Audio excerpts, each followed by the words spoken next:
ರೊಟ್ಟಿ ರೆಡಿ. ನೀವೇನೇ ಹೇಳಿ, ಅಕ್ಕಿ ರೊಟ್ಟಿಗಿಂತ ಅದ್ಭುತವಾದ ತಿಂಡಿ ಪ್ರಪಂಚದಲ್ಲೇ ಇಲ್ಲ.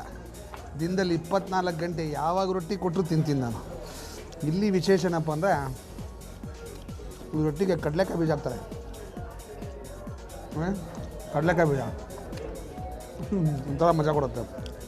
ಸಾಮಾನ್ಯವಾಗಿ ಯಾರೂ ರೊಟ್ಟಿ ಕಡಲೆಕಾಯಿ ಬೀಜ ಆಗಲ್ಲ, ಇಲ್ಲಿ ಮಾತ್ರ ಸಿಗುತ್ತೆ. ಭಾಳ ಚೆನ್ನಾಗಿದೆ. ನೀವು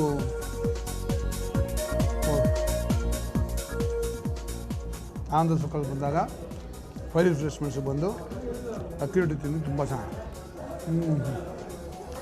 ಚೆನ್ನಾಗಿ ಕೊತ್ತಂಬರಿ ಸೊಪ್ಪು, ಹಸಿಮೆಣಸಿನ್ಕಾಯಿ, ಕಡಲೆಕಾಯಿ ಬೀಜ, ಈರುಳ್ಳಿ, ಜೀರಿಗೆ ಎಲ್ಲ ಹಾಕಿದ್ದಾರೆ. ನಮ್ಮಂತ ಜೀರಿಗೆ ಘಮ ಬರುತ್ತೆ.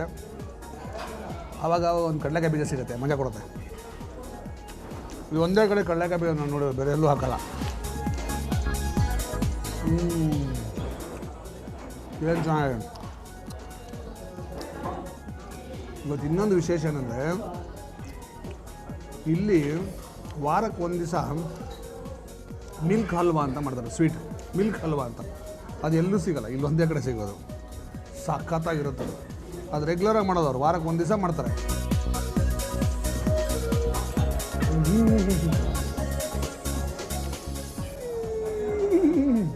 ಸೂಪರ್. ನಾನು ಹೇಳಿದ್ನಲ್ಲ, ಇದೇ ಮಿಲ್ಕ್ ಹಲ್ವಾ. ಇದು ಇಲ್ಲಿ ಭಾಳ ಚೆನ್ನಾಗಿರುತ್ತೆ.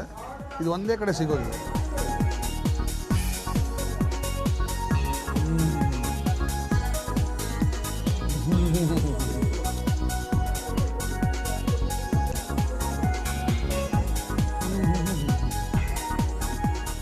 ಅದ್ಭುತ. ಹಲ್ವದ ಮೇಲೆ ಪಿಸ್ತಾ, ಬಾದಾಮಿ, ಗೋಡಂಬಿ ಎಲ್ಲ ಚೆನ್ನಾಗಿ ಕಟ್ ಮಾಡಿ ಹಾಕಿದರೆ ಬಾಯಿಗೆ ಸಿಗುತ್ತೆ. ಭಾಳ ಚೆನ್ನಾಗಿದೆ.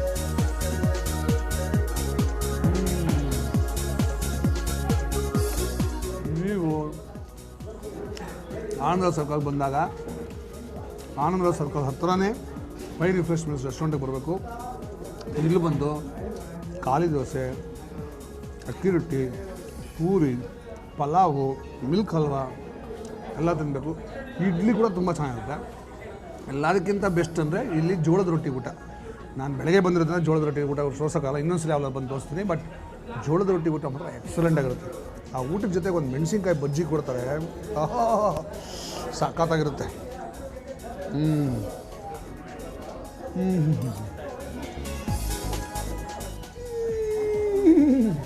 ಸೂಪರ್.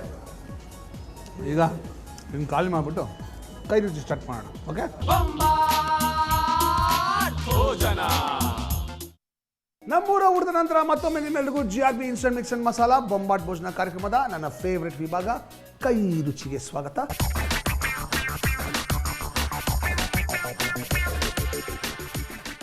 ಕೈ ರುಚಿಯಲ್ಲಿ ಇವತ್ತೊಂದು ಆಲೂ ಕರಿ ಮಾಡೋದನ್ನು ಹೇಳ್ಕೊಡ್ತಾ ಇದ್ದೀನಿ. ಆಲೂಗಡ್ಡೆ ಬಳಸಿ ಒಂದು ಕರಿ. ಇದಕ್ಕೆ ನಾನಿಟ್ಟಿರೋ ಹೆಸರು ಆಲೂ ಆನಂದ. ಆಲೂ ಆನಂದ ಚೆನ್ನಾಗಿಲ್ಲ ಹೆಸರು. ಇದು ತಿಂದರೆ ತುಂಬ ಆನಂದವಾಗುತ್ತೆ, ಅದಕ್ಕೆ ಆಲೂ ಆನಂದ ಅಂತ. ಓಕೆ, ಈ ಆಲೂ ಆನಂದಾಗೆ ಏನೇನು ಪದಾರ್ಥಗಳು ಬೇಕು ಅಂತ ನೋಟ್ ಮಾಡ್ಕೊಳ್ಳಿ. ಮೊದಲನೇದಾಗಿ ನಾನು ಆಲೂಗಡ್ಡೆಯನ್ನು ಸಿಪ್ಪೆ ತೆಗೆದು ಕ್ಯೂಬ್ಸ್ ಆಗಿ ಕಟ್ ಮಾಡಿ ಇಟ್ಕೊಂಡಿದ್ದೀನಿ. ಸಣ್ಣ ಸಣ್ಣ ಕ್ಯೂಬ್ಗಳಾಗಿ ಸುಮಾರು 3 ಆಲೂಗಡ್ಡೆಯನ್ನು ಇಲ್ಲಿ ಬಳಸ್ತಾ ಇದ್ದೀನಿ. ಸಣ್ಣದಾಗಿ ಹೆಚ್ಚಿರ್ತಕ್ಕಂಥ ಟೊಮ್ಯಾಟೊ, ಸಣ್ಣದಾಗಿ ಹೆಚ್ಚಿರ್ತಕ್ಕಂಥ ಈರುಳ್ಳಿ, ಸಣ್ಣದಾಗಿ ಹೆಚ್ಚಿರ್ತಕ್ಕಂಥ ಕೊತ್ತಂಬರಿ ಸೊಪ್ಪು, ಹಸಿ ಬಟಾಣಿ, ಒಂದು ಸ್ವಲ್ಪ ಫ್ರೆಶ್ ಕ್ರೀಮು. ಮಸಾಲೆಗಳಿಗೆ ನಾನು ಹಸಿಮೆಣಸಿನ ಪುಡಿ 1 ಚಮಚ, ಅರ್ಧ ಚಮಚ ಗರಂ ಮಸಾಲ, ಅರ್ಧ ಚಮಚ ಜೀರಾ ಪೌಡ್ರು, ಒಂದು ಚಿಟಿಕೆ ಅರಿಶಿನ ಮತ್ತು Dabur home made ginger garlic paste 1 ಚಮಚ ಬಳಸ್ತೀನಿ. ರುಚಿಗೆ ತಕ್ಕಷ್ಟು ಉಪ್ಪು, ಎಣ್ಣೆ, ಕರಿಯೋದಕ್ಕೆ ಎಣ್ಣೆ ಮತ್ತು ತುಪ್ಪ, ಸಣ್ಣದಾಗಿ ಹೆಚ್ಚಿರೋ ಹಸಿಮೆಣಸಿನಕಾಯಿ. ಈಗ ಆಲೂ ಆನಂದ ಮಾಡೋದು ಹೇಗೆ ಅಂತ ಹೇಳ್ಕೊಡ್ತೀನಿ. ಇಲ್ಲಿ ನೀರು ಕಾಯಕ್ಕಿಟ್ಟಿದ್ದೀನಿ. ಇದಕ್ಕೆ ನಾವು ಆಲೂಗಡ್ಡೆಯನ್ನು ಹಾಕೋಣ, ಅರಿಶಿನ ಹಾಕೋಣ, 1 ಚಿಟಿಕೆ,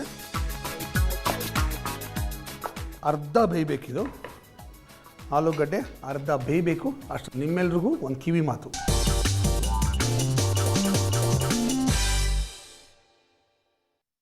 ರೀ ಏನ್ರಿ ಮೇಲೆ ಇಲ್ಲ ಪೇಪರ್ ಓದ್ತಿರ್ತೀರಾ ಇಲ್ಲ ನಿದ್ದೆ ಹೊಡಿತಾ ಇರ್ತೀರಾ? ಅದ್ ಬಿಟ್ಟು ಇನ್ನೇನು ಬರಲ್ವಾ ನಿಮ್ಗೆ? 2 ನಿಮಿಷ ಮಧ್ಯಾಹ್ನ ಊಟ ಆದ್ಮೇಲೆ ಮಲ್ಕೊಳಕ್ ಬಿಡೋದಲ್ಲ ನೀನು. ಈಗ ಹೇಳ್ದಷ್ಟು ಮಾಡಿ. ಈಗ ದಿವಾನದ ಹಾಸಿಗೆ ಇದೆಯಲ್ಲ ಅದನ್ನ ತೆಗೆದುಬಿಟ್ಟು ಅದ್ರ ಕೆಳಗಡೆ ಈ ಕರ್ಪೂರನೆಲ್ಲ ಪುಡಿ ಮಾಡಿ ಉದುರಿಸಿ ತಗೊಳ್ಳಿ. ಮಾಡಬೇಡ ಪ್ಲೀಸ್. ಹಾಸಿಗೆ ಕೆಳಗಡೆ ಕರ್ಪೂರ ಯಾರು ಹಾಕ್ತಾರೆ? ಹೇಳ್ದಷ್ಟು ಮಾಡಿ. ಈಗ ಹಾಸಿಗೆ ಹಾಕಕ್ಕೆ ಮುಂಚೆ ಕರ್ಪೂರದ ಪುಡಿ ಹಾಕ್ಬಿಟ್ಟು ಹಾಕಿದ್ರೆ ಆಗ ಒದ್ದೆ ವಾಸನೆ ಬರಲ್ಲ, ತಿಗಣೆ ಬರಲ್ಲ, ಗೊತ್ತಾಯ್ತಾ? ಅದಕ್ಕೋಸ್ಕರ ಹಾಕಿ. ಹೌದಾ? ಎಷ್ಟು?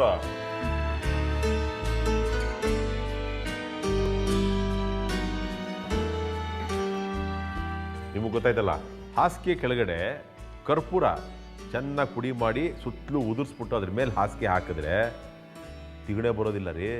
ಮಾಡಿ ನೋಡಿ. ಯಾರು ಹೇಳಿದ್ದ? ನಮ್ಮ ಟಿಪ್ಪೇಶ್ವರಿ ಹೇಳಿದ್ದು. ಇದು ಚೆನ್ನಾಗಿ ಕುದ್ದಿದೆ. ಇದು ಅರ್ಧ ಬೆಂದಿದೆಯಾ ಅಂತ ಚೆಕ್ ಮಾಡೋದು ಹೇಗೆ ಅಂದರೆ, ಒಂದೇ ಒಂದು ತಗೋಬೇಕು ಕೈಯಲ್ಲಿ, ಆಮೇಲೆ ಅದನ್ನು ಒಂದು ಸ್ಪೂನಲ್ಲಿ ಹಿಂಗೆ ಕಟ್ ಮಾಡಿದ್ರೆ ಈಸಿಯಾಗಿ ಕಟ್ ಆಗೋದು. ಸೊ ಅದು ಬೆಂದಿದೆ ಅಂತ ಅರ್ಥ. ಸೊ ಆಫ್ ಮಾಡೋಣ. ಈಗ ಇದನ್ನು ಫಿಲ್ಟರ್ ಮಾಡ್ಕೊಳ್ಳೋಣ.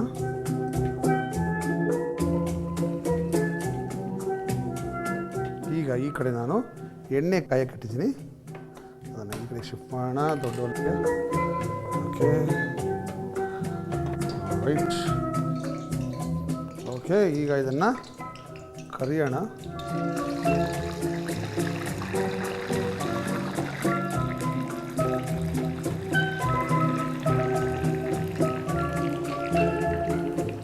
ಓಕೆ, ಚೆನ್ನಾಗಿ ಕರೆದಿದ್ದೀವಿ. ಓಕೆ, ಏನಿಲ್ಲ, ಇದಕ್ಕೆ ಸುಮ್ಮನೆ ಉಪ್ಪು ಖಾರ ಉದಿಸ್ಬಿಟ್ಟು ಹಿಂಗೆ ಮಿಕ್ಸ್ ಮಾಡಿಬಿಟ್ರೆ ಫಿಂಗರ್ ಚಿಪ್ಸು ಅಟ್ಟೆ.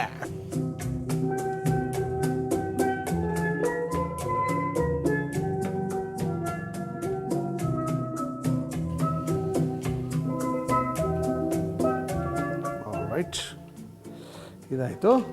ಈಗ ಒಂದು ಕೆಲಸ ಮಾಡೋಣ, ಇದನ್ನು ಈ ಕಡೆ ಶಿಫ್ಟ್ ಮಾಡಿಬಿಡೋಣ. ಇದರ ಮೇಲೆ ಇನ್ನೊಂದು ಬಾಣಲೆ ಇಡೋಣ. ಈ ಬಾಣಲೆ ಕಾದ್ಮೇಲೆ ಇದಕ್ಕೆ GRB ತುಪ್ಪ ಹಾಕೋಣ. ಇದಕ್ಕೆ ಒಂದು ಚೂರು ಬಿಸಿ ಎಣ್ಣೆ ಹಾಕೋಣ. ಇದಕ್ಕೆ ಈರುಳ್ಳಿ, ಟೊಮ್ಯಾಟೊ,